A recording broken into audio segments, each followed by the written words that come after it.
आज अपने class 11th biology का लेसन नंबर 8 यानी जो कोशिका वाला अपने कर रहे थे उसका पार्ट 3 पढ़ेंगे। तो लास्ट वीडियो में अपने क्या पढ़ा था, कोशिका कितने प्रकार की होती हैं, उसके बारे में अपने जो कोशिकांग हैं उनके बारे में पढ़ा था, कोशिका सिद्धांत के बारे में पढ़ा था।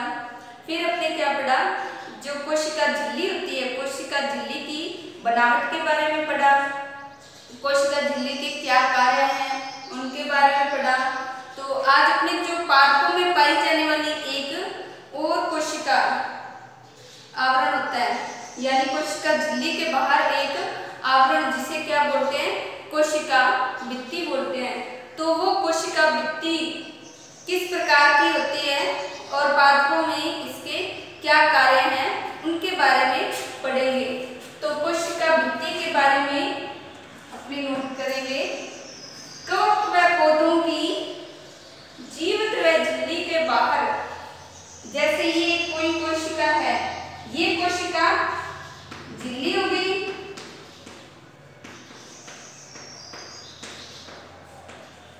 और जो इसके बाहर एक और आवरण पाया जाता है उसे क्या कहते हैं, कोशिका भित्ति।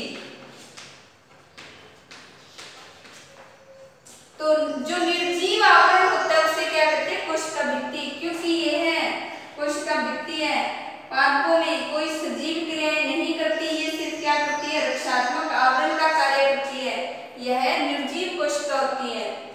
यह पादपों की क्या करती है, यांत्रिक हानियों से रक्षा करती है। जो बाहर से होने वाली जो इसमें क्षति है या अवरोध है, जो भी नुकसान होते हैं उसका ये रक्षा करती है।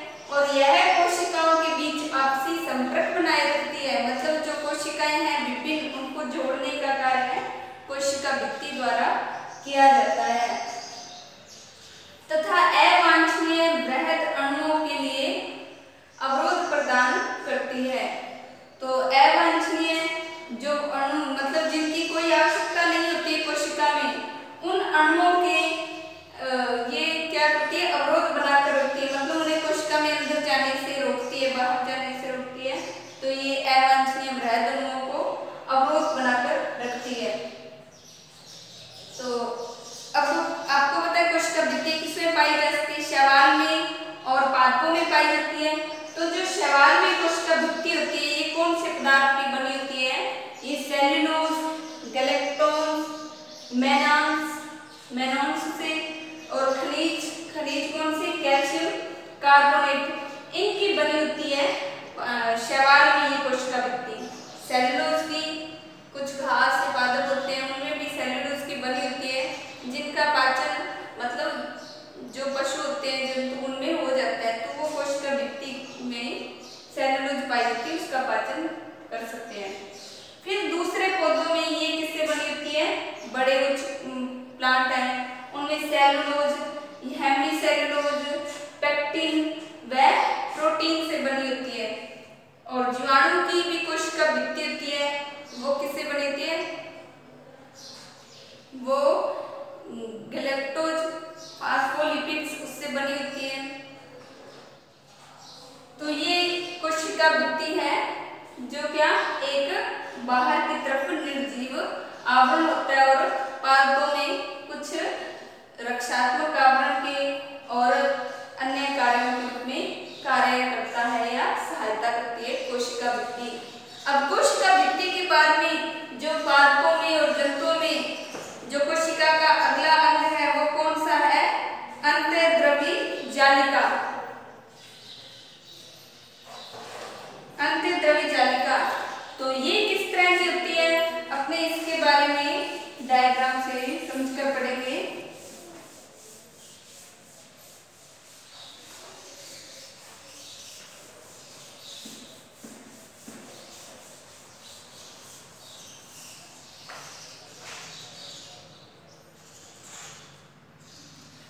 जो अंतःद्रवी झिल्ली है,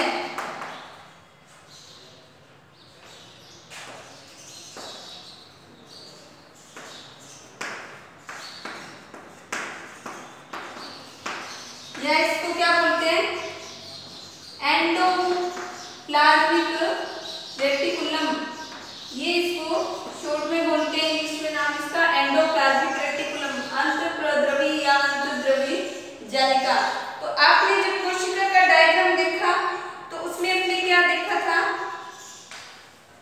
कि एक उसको बाहर से आवरण घेरे रखता है, ये बीच में कोशिका का केंद्र था,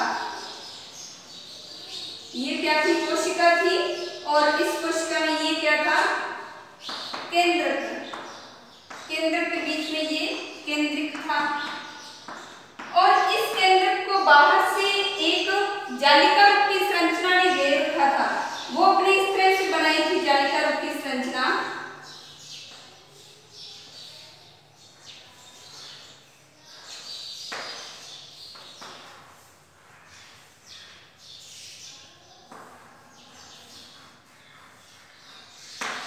ये क्या थी, एंडोप्लाज्मिक रेटिकुलम, अंतःप्रद्रवी जालिका।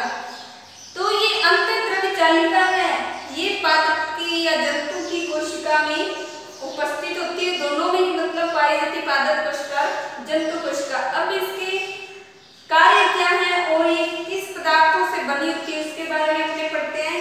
तो अंतःद्रवी जालिका है, ये किन में पाई जाती है, यूकैरियोटिक कोशिकाओं में। ये किसमें, यूकैरियोटिक कोशिका, जिसमें स्पष्ट केंद्रक अपने देख सकते हैं। तो केंद्रक होगा तो उसको चारों तरफ से ये ईपीआर झिल्ली घेरे रखती है, यूकैरियोटिक कोशिका में होती है।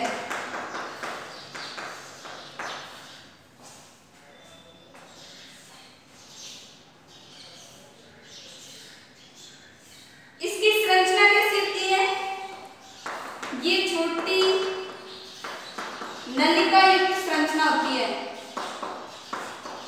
नलिका युक्त केंद्रक को घेरे हुए संरचना होती है।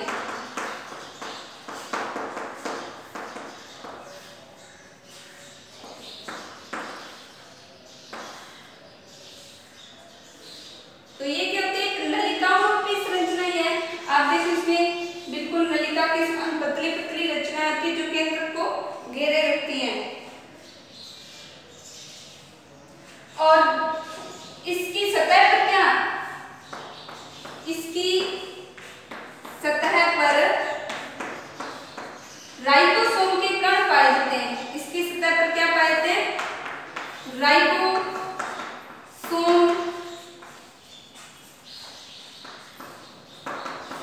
इसकी सतह पर राइबोसोम के कण पाए जाते हैं।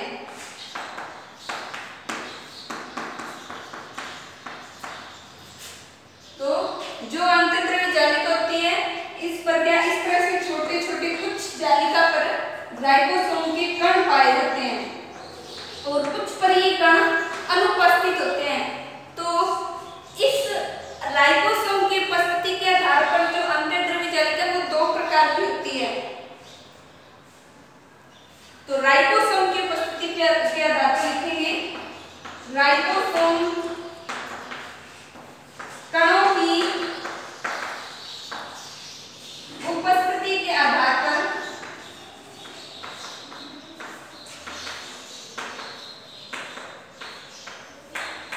जो एंडोप्लाज्मिक रेटिकुलम है, ईपीआर, दो प्रकार की होती है।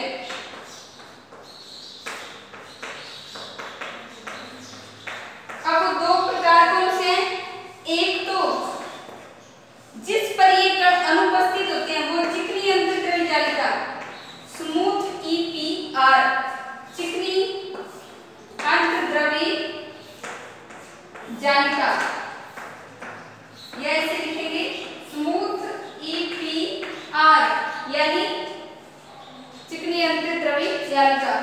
दूसरी है जिस पर राइबोसोम के कण होते हैं। अब मान लो इस पर ये कण नहीं थे तो ये क्या थी, चिकनी अंतःद्रवी जालिका।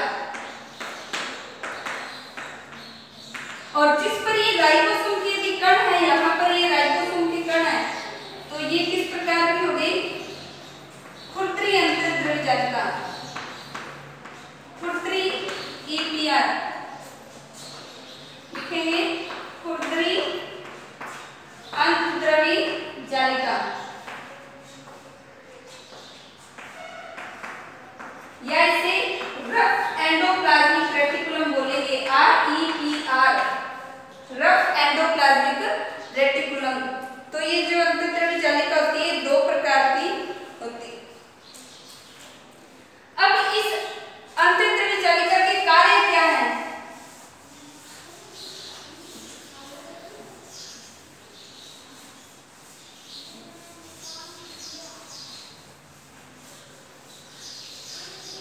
अब अपने इसके क्या लिखते हैं? कार्य क्या करती है एंडोप्लाज्मिक रेटिकुलम कार्य के रूप में कोशिका में? ये कोशिकाएं प्रोटीन संश्लेषण, ये कोशिका में प्रोटीन संश्लेषण,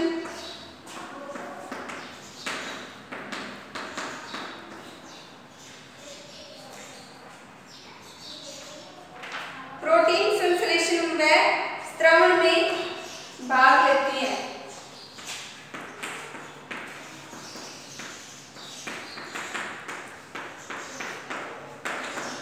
सक्रिय स्त्रवण में भाग लेती है।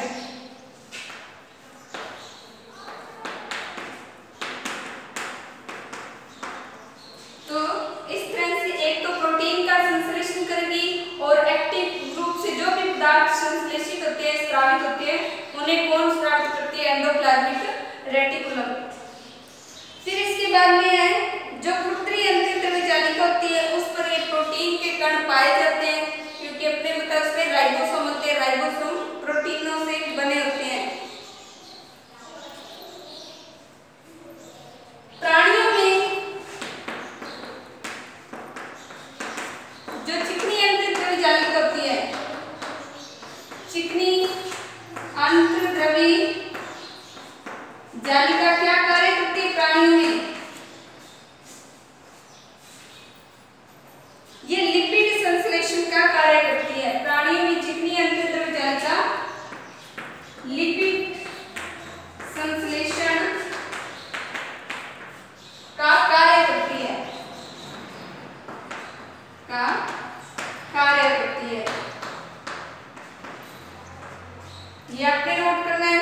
फिर इसके बाद में इसमें कुछ लिपिड की भांति स्टीरॉयडल हार्मोन भी होते हैं। इसमें लिपिड की तरह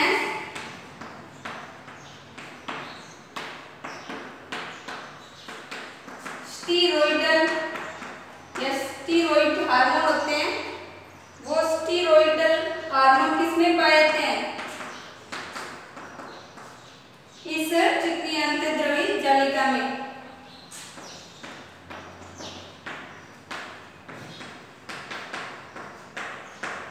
तो ये जो चिकनी अंतःद्रव्य जालिका है या कृत्रिम अंतःद्रव्य जालिका, दोनों के क्या कार्य बता रखे हैं?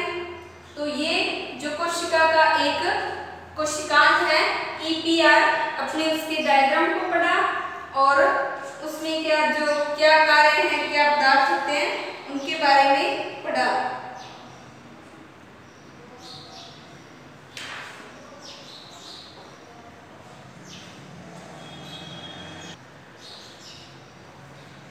फिर इसके बाद में अपने जो अगला है प्रोटिक कोशिकांग, गोल्जी काय